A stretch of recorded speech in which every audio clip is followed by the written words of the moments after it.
Hello. Eric, what's up, man? How you doing? Good, good. Sorry I'm late. The other one ran a little long. No, you're good, dude. I know this next couple of days is going to be pretty nuts for you. It's something.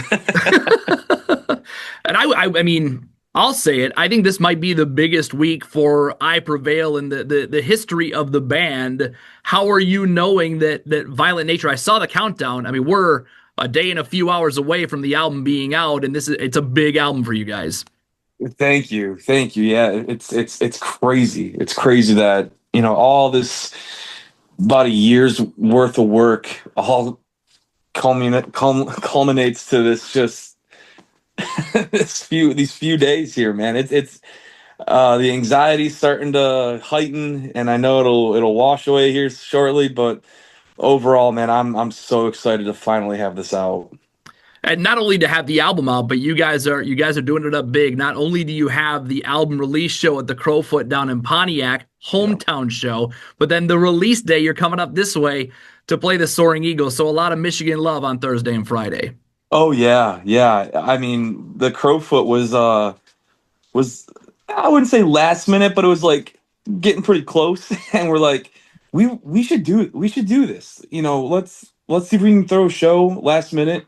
The day before the record comes out, it's the first hometown show we've ever played was at the Crowfoot. We did a Christmas show there years later, and when are we ever going to get the opportunity to go back and play that venue? The last few times we played, we've no shade or no knock, we've gratefully been able to play Pine Knob and the Fillmore, and it's not very often we get to go back to our roots and play these venues where I grew up seeing shows, I grew up in that venue. So to be able to go back to a venue with a semi-intimate show and play some new songs, and then immediately after go play Soaring Eagle, I'm so excited. And with 3 Days Grace, we just put out one of my favorite records since 1X. Like, so yeah, man, this weekend's gonna be a blast. Yeah, it's going to be a pretty wild 24 hours playing the album release show with the We Came as Romans and having, I assume it's going to be family, friends, and fans. So that Yeah. alone is cool to have that happen to the Crowfoot. And then the next night to play a massive stage in front of thousands and thousands up in Mount Pleasant. And again, it's not a hometown show necessarily, but you're going to have a lot of friends and family there too. Oh, absolutely. I mean, Michigan's home. We have some guys from Grand Rapids. One of our guys is from Houghton Lake area, and then the rest are all Metro Detroit. So I mean, Michigan's our home, and no matter where we play, I mean, we played a few shows up in Traverse City, and I would still call that a hometown. I grew up going up there as a kid, so yeah, I to be able to be lucky enough to call Michigan our home is, we're more lucky than the other 49 states. We got a beautiful place to live here. I agree with you 100% as the traffic rolls by me on 675 here in Saginaw. So let's talk about the album. Violent Nature is out on Friday and had the chance to put ears to it a little bit earlier. Of course, anytime a band goes through a major change like you guys did, people are going to expect the sound of the band to change. I'll tell you what, man, Mhm. having been around I Prevail for years and years and having the chance to see you over the years, you guys really stuck to what fans have come to expect on this album. It's not going to be, there's changes, sure, Of but course. it's still an I Prevail record. Well, thank you. Thank you. Yeah, I mean, the writing process, little things changed, but as a whole, it's the same guys are writing the music. We brought John in. He wrote a bit on True Power and Trauma with us, but this time around to have someone that after True Power, we brought him out on the road as our bassist and brought him into the band and to have that unique perspective of being able to write music, but then playing it live and feeling that energy. Going into this writing process, there's a new fire under our butts. Like, we've never really wrote music with the intention of like, oh, this would go off live, or oh, we should really write a part that would do this live or create this moment. It just We wrote the music to write the best songs that we could at the time. And this time around, we with John, we were able to go, man, remember when the crowd did this during this part? How do we emphasize that? How do we write a bigger part to do, for live? And so I really, that was really the biggest change to the process, was having a more live mentality. Like, how are these songs going to go off live while we were writing them? But yeah, yeah. Thank you. I'm very very stoked. All the songs and the lyrics come from, just like the last records have come from, a true and honest place. And yeah, yeah, I'll just keep saying it, man. I'm so excited for people to like dive in, and whether or not you've heard the singles or not, just to, if you give that, give yourself 30 minutes to listen through the record, hopefully take the ride. And yeah, I'm very excited for that. I know when songwriters they get a lot of their inspiration from just stuff they've gone through, and having listened to the album, struggle, adversity, all that stuff seems to be thematically what this album is all about. How cathartic is it for you guys as songwriters to go through stuff and then to put it into a song and put it out there for people who are probably going through the same stuff? It's 100% that necessary for us. Some of these things that we wrote about were things that, I may have been dealing with, or something that happened years ago, that I think sometimes it takes some time and space to look back on that thing with a clearer mind and an honest mind. Like, maybe it was a breakup, and you can't just dive into writing, months after that breakup, and expect to have anything, I don't know, even worth saying. I think you need to have some of that time and distance and understanding and honesty with yourself to look at certain things and to really digest it. And I think there's some songs that we wrote on the record that I went back and revisited some things, some personal conflict or whatever it may be, with a an open mind and an honest heart, and try to write from there. And I think artists, not just me, but I think other artists, I think that's where a lot of their best work comes from, where it's something you've lived with for a while and it took time to digest. And yeah, and then over the last couple of years, it's been a lot of things that have just been weighing on either one of us in the band, that when we were able to talk about it and have a lot of these writing days felt like therapy sessions, where we're just airing things out and talking about things, and getting new perspectives on things. And that helps the writing process, but it's also helped us talk through some things that maybe me and Steve were dealing with, or maybe Dylan was dealing with, or maybe any one of us, or grouping of us may have been feeling a certain way on. So it was yeah, in a way, this whole process was a little bit of band therapy for us.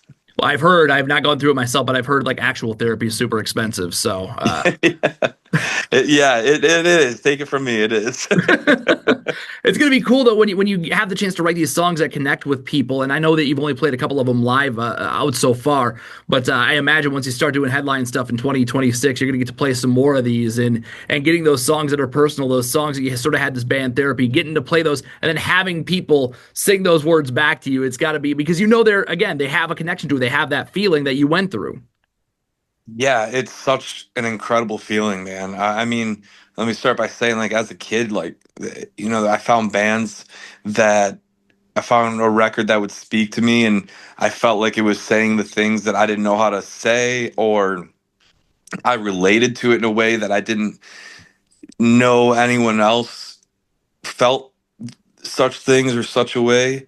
And I was able to take from music, and now to be in this position where, even if it's just one person and we're writing music and it's just one person listening and receiving, to be able to put back into whatever you want to call it, the universe, is such an incredibly humbling feeling. And so blessed to be doing this and being in this position. But yeah, to go out and sing these songs, and it's awesome when we, some of these new songs we started playing over the summer aloud, and they were only out for a couple weeks or a couple days before even the tour started. And shortly after we started touring, you're seeing kids out front singing along every word. Man, it's incredible. It's such an incredible feeling. And then live, when you get that energy back, it's easier to double down and put even more energy into the show. So it took me a while to fully understand it and comprehend it, but like, music and performance it is really a living, breathing thing. As I used to joke about that and be like, "Oh, you sound like a hippie," but but I get it, man. I truly get it now, and yeah, man, just so lucky to be doing this. Speaking of the songs that are out in the energy, I imagine that when you guys play Violent Nature is just absolutely bananas.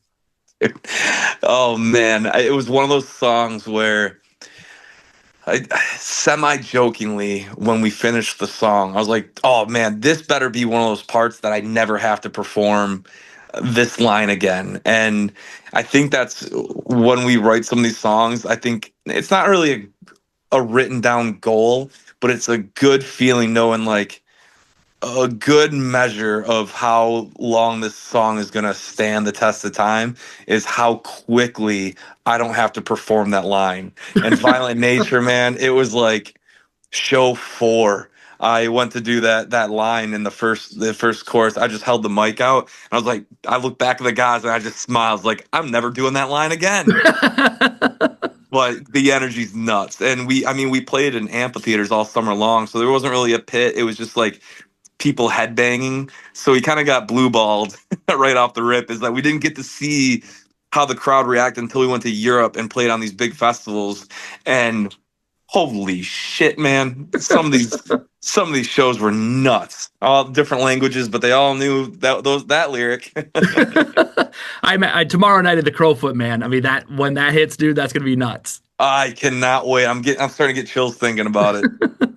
You talked about the summer aloud, and I got to tell you, man, following along the social media stuff you guys were doing with the, I'm going to give $1 to somebody who can finish the lyric and having to work movie quotes in. My favorite though, and I don't want to put you on the spot, but the random facts at a metal show. I don't know if Yeah. you have a random fact that you can hit me with very quickly, but those were classic, dude. Ooh, yeah. We just put a video, a new one out a couple days ago. Let me think. Let me think. Uh, I think. Oh man, I got you. I have a little notepad that I put them all in when I hear a good one. I Um, appreciate it. yeah, dude. Let's see. That's not a good one. That's not a good one. Snails have teeth on their tongue. How Oh, about that? that's Or good. a Google is a mathematical term for the number 10 to the power of 100, or written as 1 followed by 100 zeros. What is that in your notepad? What is that file called? Is it just random facts? It literally says random facts. Those are incredible, and I hope you keep doing them. And I hope you do one at the Soaring Eagle coming up on Friday night during the 3 Days Grace show, man. I might have to squeeze one in. I'll do my best. All right. Well, we know what the rest of 2025 looks like. You got the Crowfoot on Thursday. You got Soaring Eagle Friday. A couple of festival shows. 2026. When are we going to start rolling out like headline dates, support slots? What do you guys got planned? We have some, I think, European stuff headliner locked in, but for the States and Canada, we got some offers brewing and working on a full year of US and potentially Canada. Can't give away too much, but got a really cool opportunity that might be in the pipeline. And if that falls through, then we're definitely going to be headlining. But yeah, just if you're listening, just plan on hearing our tour dates coming out soon. We'll be all over the states and hopefully all over Canada. Check the website, check the socials, follow along. I know you're a big Detroit sports fan. We got to do this quick. Eric, Detroit Tigers, 2025 World Series champions, yes or no? Ooh, I think if they can beat the Blue Jays, if it comes down to that, I think we have a good shot. And I'm rooting for a San Diego Padres Detroit Tigers World Series. That'd be a good one. That'd be That'd be fun. incredible. Yeah. I know the season just started. We're 2 weeks in. The Green Bay game did not look good. The Chicago Bears game looked incredible. Detroit Lions, I don't want to jinx it by any means, but the question I think that's always out there, Eric, do the Lions win a Super Bowl in our lifetime? I think in our lifetime it's going to happen in our lifetime. I think this year is going to be a tough year. I think it's going to be tough just because we had such an incredible year last year. How do you top that? I think we're going to do, man, I hate to put a number on it, but I think we're going to do fairly well. but I think it's going to light a fire under our ass to follow up the following year to take it home. But who knows? We'll see. I think Dan Campbell and the boys have what it takes to drive it home. But and then I'm going to hop over to the Red Wings. I need them to make it back to the cup. That's my team, man. The Tigers and the Wings, man. I need to see another cup be brought through and raised through the streets of Detroit. It's cool that they're finally recognizing the greatness of Sergei Fedorov. Yes, I absolutely. I'm hoping I'm home. I'm going to try and snag tickets to that one. No doubt, for sure. Well, if you want to snag tickets for Soaring Eagle, they are still available. Go get them at the Soaring Eagle box office, etix.com. I'll be there before this show. I'll be there during the show. Eric's going to be there. He's going to have random facts for all of us. Excited to see you, man, coming up in a couple of days. And congrats on the album, Duty Rules.